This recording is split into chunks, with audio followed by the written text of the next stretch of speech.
kung saan nag-raise kami ng funds para sa pagpapa-opera ng mahigit 100 kabataan na may cleft palate or PCOD in Filipino. This is not our first time. This is my second time to run. Last year, ganun din, under Smile Train at sa London Marathon, tinapos natin 42 kilometers. And this year, kasama ko po si Miss Rian at tinapos namin 42 kilometers. At masaya kami. At natapos namin yun. In-enjoy lang namin kasi inaano namin yung iba't ibang lugar sa New York. Hindi naman yun for competition.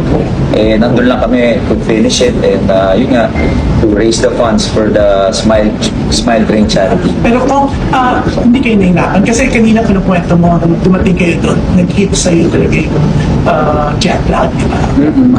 Yung jet lag lang yung naging problema, pero totoo lang, dahil with all the excitement, adrenaline, halos di kami napagod.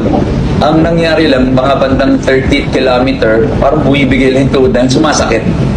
Pero sa utak namin, sa puso namin, parang hindi kami napapagod, nag-enjoy lang kami. Tsaka siguro iniisip mo na you're doing that for charity nga. Charity, yes. Iniisip ko para to dun sa mga batang papa-opera natin na may cleft palate at para sa mga kabataan ng spine.